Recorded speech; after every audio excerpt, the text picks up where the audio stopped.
nonprofit executive called me last month, frustrated and exhausted. Her organization had launched 11 change initiatives in the past 2 years. A new CRM, a new strategic plan refresh, a cultural transformation, a digital fundraising overhaul, a board restructuring, and 7 others that I really just stopped counting.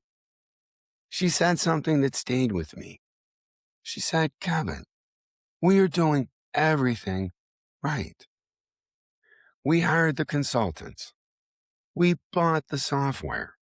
We trained the staff. We established dashboards. We have steering committees. We have weekly check-ins. We are doing all the things we believe we are supposed to be doing." And nothing has changed. 11 initiatives. Nothing changed. I asked her one question. Of those 11, how many required your people to think differently about themselves or their work versus just using a different tool? She went quiet for a long time. Then she said, "All of them. We treated all of them like they were just about tools, and we hadn't given much thought about the people." That conversation is the reason for today's episode, because what she described has a name. I call it transformation theater, where organizations perform elaborate change rituals without achieving actual change. The form is present, the substance isn't, and it is happening everywhere. I'm Kevin Novak, CEO of 2040 Digital, professor at the University of Maryland, and author of the book, The Truth About Transformation, Leading in the Age of AI, Uncertainty, and Human Complexity, along with the Ideas and Innovations weekly newsletter. Welcome to the Human Factor Podcast, the show that explores the intersection of humanity, technology, and transformation, along with the psychology behind transformation success. Today, we're exposing transformation theater, why 70% of change initiatives fail, and what the human factor has to do with it all.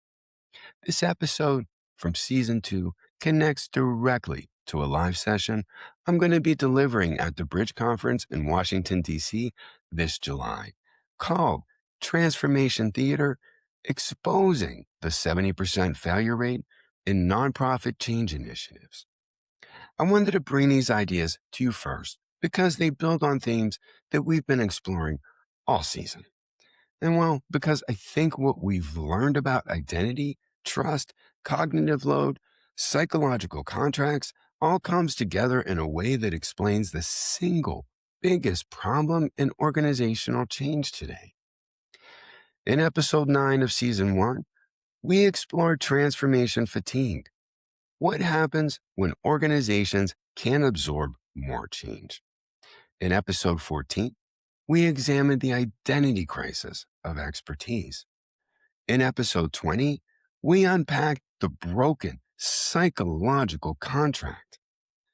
Today's episode synthesizes all of these threads into a unified diagnosis: transformation theater. Why organizations keep performing change instead of making it, and what it actually takes to break the cycle. Let me start with the number that should haunt every leader in every organization: 70%. McKinsey's global survey, confirmed by BCG's analysis of over 850 organizations, reports that 70% of transformation initiatives fail to achieve their stated objectives. In nonprofits, when you measure sustained impact beyond the 2 years, that number approaches 85%. And here's what makes this truly remarkable. The failure rate hasn't improved. Despite decades of transformation experience, despite billions spent on change management consulting, despite every methodology from Cotter to ADKIR to Agile, the number has remained stubbornly, persistently at 70 to 85%. Globally, organizations are spending $2.5 trillion a year on transformation. $2.5 billion. With a 70% failure rate, if any other investment had 70% or more failure rate, we would have stopped making that investment decades ago. If 70% of bridges collapsed, we would stop building bridges the same way. If 70% of surgical procedures failed, we would shut down the operating room and completely rethink the approach. But in organizational change, we don't do that. We do the exact opposite. We launch more initiatives. We hire more consultants. We buy more expensive software. We create more elaborate project plans. And we get the same result over and over and over again. So why haven't we stopped? Well, because we keep solving the wrong problem. We treat transformation as a strategy problem, as a technology problem, a project management problem. We hire better consultants. We buy better software. We create better project plans. And, well, we get the same result. Because the problem was never strategy or technology or project management. The problem is psychology. The problem is the human beings who have to live through these changes while simultaneously doing their jobs, managing their teams, and trying to hold their organizations together. I want to share 5 psychological factors from my transformation psychology research series on 2040digital.com. The goal is to predict whether an initiative will fail. Not might fail, will fail. And organizations almost never assess any of them before launching. The first factor, psychological readiness neglect. Organizations launch assuming people are ready. They're not. People comply when monitored, but then they revert when oversight relaxes. You see it in every CRM migration. Staff use the new system when the project manager is watching. The moment that oversight eases, they go back to their spreadsheets. They never psychologically accepted the change. The second factor, understanding depth misjudgment. Leaders explain the rationale once, maybe twice, and they assume everyone understands. But what people heard were simply the organizational benefits. They couldn't connect the change to their personal or professional success. Without that personal relevance, motivation is superficial and completely unsustainable. The third factor, leadership credibility erosion. Leaders demonstrate technical competence. They know the new system, but they fail to demonstrate competence in managing the human side of change.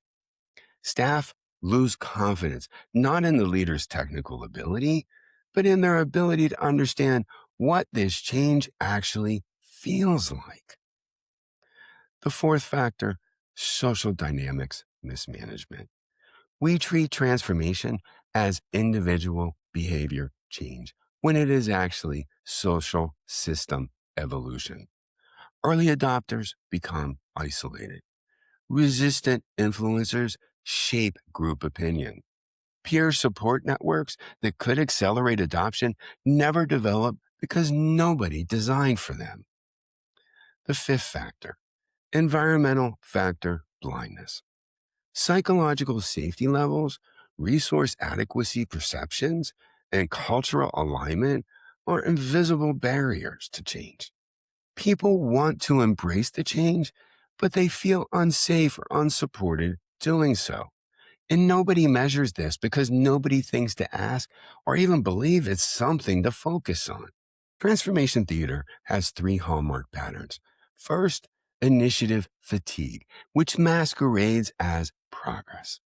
When you're running 15 change programs simultaneously and the organization treats that as a badge of honor rather than a warning sign, you're performing transformation, not doing it.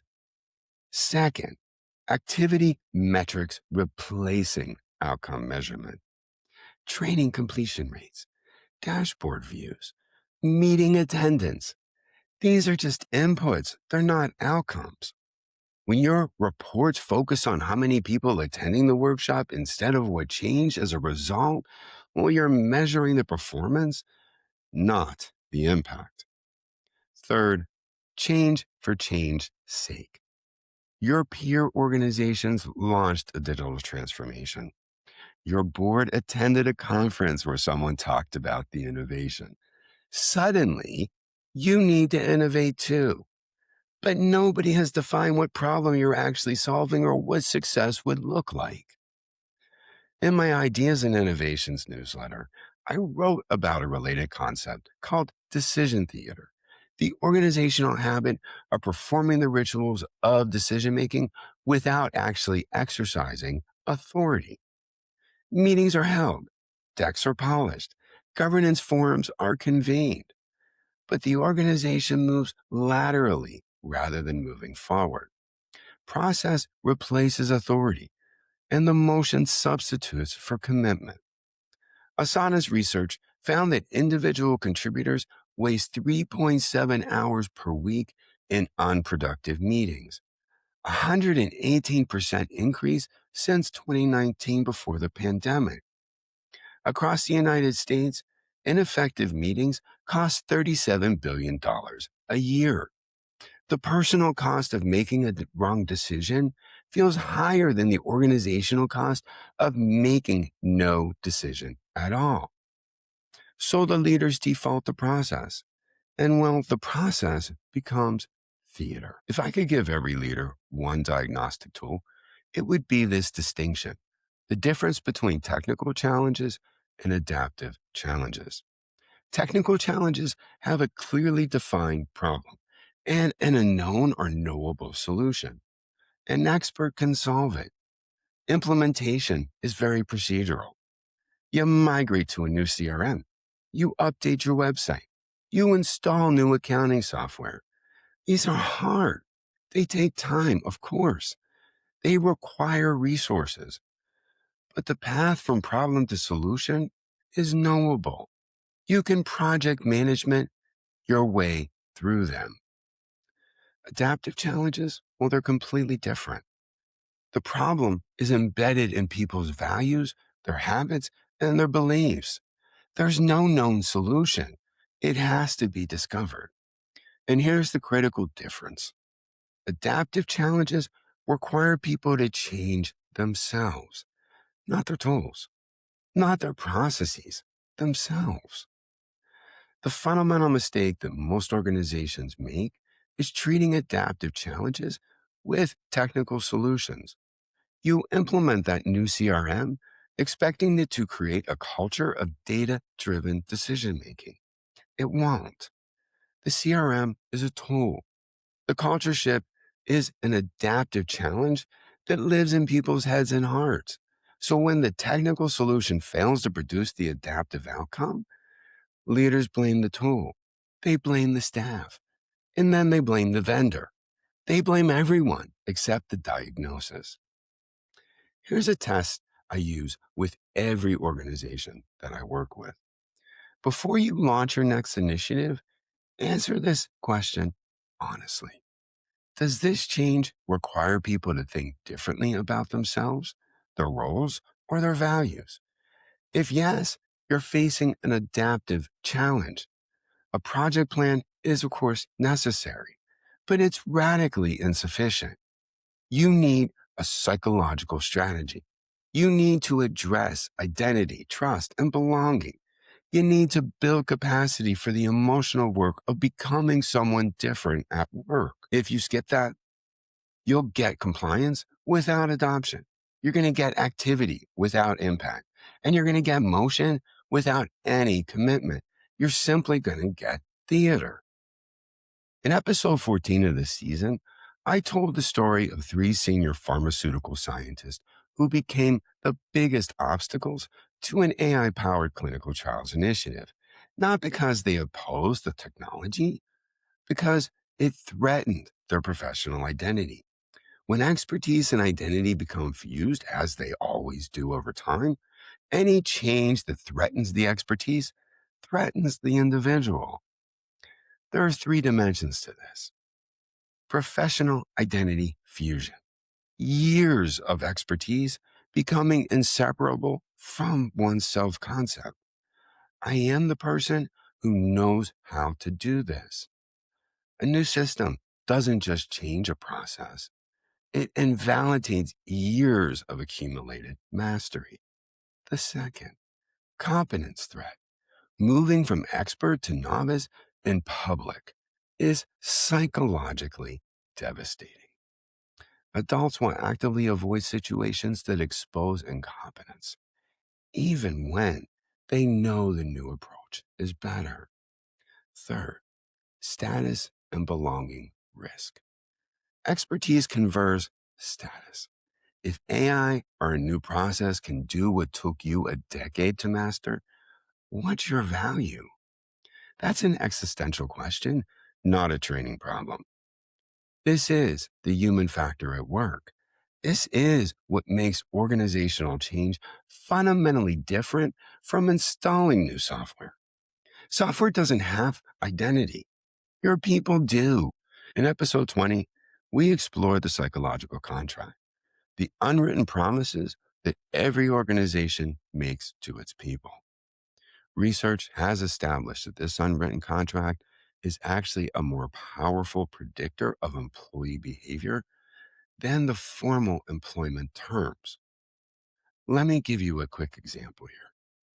The written contract says your role is Major Gifts Officer. The unwritten contract says you are the relationship expert here. Your instincts matter. Then an AI driven donor scoring system arrives and replaces gut instinct with algorithms. The tool may be better, but the psychological contract just told that person their human judgment is no longer needed. The staff member doesn't feel retrained, they feel betrayed. Think about a merger that consolidates three departments into one. The written contract says, we value collaboration. The unwritten contract says, your department has autonomy. You've built something here. The merger then doesn't feel collaborative. It feels like erasure. This is why transformation efforts generate feelings of betrayal rather than just resistance. You're not breaking a policy. You're breaking a promise that was never written down, but is so very deeply felt. And the betrayal doesn't show up in your engagement survey as I feel betrayed. It shows up as quiet disengagement, an increase in sick days. Your most experienced people are polishing their resumes. Institutional knowledge starts walking out the door because people who carry it no longer feel the organization values what they bring. Until you understand the psychological contract, every transformation you launch will simply produce theater. Because you're asking people to invest in a new future while simultaneously demonstrating that the old promises don't hold. In episode 9, I introduced the concept of transformation fatigue. It's the idea that organizations have a finite change absorption budget. So today, I want to go deeper into the mechanism. There are three hidden cognitive loads that leaders carry during transformation, and they are mostly invisible. They're unmeasured, and well, they're destroying your people's capacity for change. First, the information switching burden. Your leaders are maintaining awareness across multiple organizational systems while constantly shifting between different mental models. Strategic planning, then a donor call, then internal politics, then a technical problem.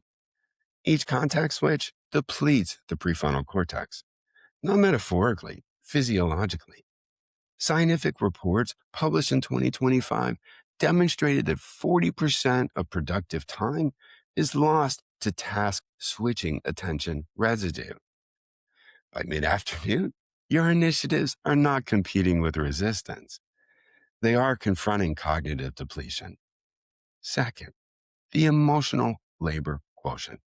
Leaders must constantly read, interpret, and respond to emotional cues from multiple stakeholder groups while they need managing their own psychological state. This creates what psychologists call emotional dissonance. It's the gap between felt emotions and expressed emotions. So when a leader is projecting confidence while internally processing uncertainty, well, that dissonance is physically exhausting in ways that are completely unrelated to hours worked. Third, decision complexity amplification. Today's decisions, well, they involve exponentially more variables than ever before. Stakeholder impacts, regulatory considerations, cultural implications, and now AI ethics. The prefrontal cortex is physiologically depleted by complex decision making. For leaders making hundreds of these decisions daily, the depletion compounds throughout the day. So here's the critical insight. These three loads don't add together, they multiply. IT Revolution's 2024 research estimated the annual cost of cognitive overload at $322 billion in lost productivity. You can't motivate people out of neurological depletion. That's not an opinion. That's neuroscience. Humans have ingrained limitations. Traditional change models, whether Lewin, Cotter, or ADKR, well, they assume episodic change. Unfreeze, change, refreeze, a clean sequential model. But in most organizations today, the next change arrives before people stabilize from the previous one. CRM migration starts. Before people absorb it, the strategic plan refresh starts. Then the culture initiative. Then the digital fundraising system. Initiative after initiative stacked one on top of the other. Nothing ever refreezes. I call this perpetual thaw. It's a constant state of destabilization where nothing ever feels solid. People seem both resistant and disengaged simultaneously. They're not fighting the change, but they're not embracing it either. They're going through the motions without the psychological energy for genuine adoption. And most leaders, well, they interpret this as apathy, as attitude, and well, they just don't like change. It's none of these things. It is exhaustion. Their brains have literally run out of capacity to absorb one more change. I had a nonprofit CEO tell me, I used to be decisive. Now I second guess everything, and my brain feels like it's running a data center. That's not a leadership failure. That's a neurological reality. And it is happening to leaders and staff at every level of any organization. Gallup found that 65% of employees report change-related emotional exhaustion. The Society for Human Resource Management documented 23% higher turnover in organizations undergoing transformation. And lastly, HR Dive reported that 70% of C-suite executives, well, they're considering leaving their roles to protect their well-being. The exhaustion goes all the way to the top and all the way to the bottom. This exhaustion follows a predictable pattern. Stage 1, adaptation strain. It hits in the first 8 weeks. Initial excitement mixed with underlying anxiety. The brain working overtime to create new neural pathways. Stage 2, competence anxiety. Well, it arrives between weeks 8 and 20. Performance plateaus. Excitement fades. It's replaced by the fear of appearing incompetent. Stage 3, identity exhaustion. Well, that sets in around week 20. It results in deep fatigue that rest simply doesn't resolve. People disconnect from their pre-transformation identity, but without a new one to replace it. Cynicism, numbness, disengagement all develop. So when you see these stages, you recognize them everywhere. And the critical leadership failure is mistaking stage 2 for a training problem, stage 3 for an attitude problem. They're neither. They are psychological injuries inflicted by the poorly sequenced, psychologically uninformed series of change initiatives. The hardest leadership question is not how do we transform? It is, should we transform at all? And sometimes the answer should be no. Don't transform when your staff are already exhausted from all the recent changes. Don't transform when a previous initiative hasn't fully been absorbed. Don't transform when you're solving a symptom instead of a root cause. And don't transform when incremental improvements would achieve the same result with a fraction of the disruption. This isn't about being afraid of change. It's about being honest about whether your organization has the capacity to absorb it. Brian Weiner developed a framework called ORIC, which is the organizational readiness for implementing change. It's been validated through multiple peer-reviewed studies. It measures two constructs: change commitment, the shared resolve to implementing change, not individual willingness, shared resolve. Do your staff believe this change is necessary? Have you connected the why to personal meaning, not just organizational benefit? And change efficacy, the shared belief in your collective capability. Do your staff believe the organization can actually pull this off? Do you have a track record of successful change or a track record of abandoned initiatives? If either construct is low, your transformation will produce theater, not change. And here is what most organizations get wrong. They never assess either construct before launching any initiative. They just launch and hope for the best. That's not transformation. That is gambling with your mission and your value proposition. When transformation is genuinely needed, here's 5 strategies that are grounded in neuroscience and implementation science, which all can help change the outcomes. First, cognitive architecture redesign. Batch strategic thinking into 90 to 120-minute blocks during natural energy peaks. Convert recurring decisions into frameworks. Standardize what can be standardized to preserve cognitive capacity for decisions that genuinely require judgment. Second, change sequencing, not stacking. Create deliberate gaps between major initiatives. Build recovery time into your roadmaps the same way that athletes build recovery in the training programs. No serious athlete trains at maximum intensity every day. So why do we expect organizations to transform at maximum intensity indefinitely? Third, transformation triage. Before every initiative, ask, does this change require people to think differently or just act differently? If it only requires behavioral change, implement it through environmental design or automation. Save the hearts and minds energy for changes that require genuine psychological engagement. Fourth, distributed cognitive load. Build infrastructure that handles routine complexity without human intervention. Balance cognitive load across teams rather than concentrating it on your top performers, who are usually the first that are gonna burn out. Fifth, visible recovery rituals. Recovery must be visible, endorsed, and modeled by leadership. When leaders demonstrate cognitive recovery, they give everyone else permission to do the same. Your organization's capacity to change is limited by its capacity to recover.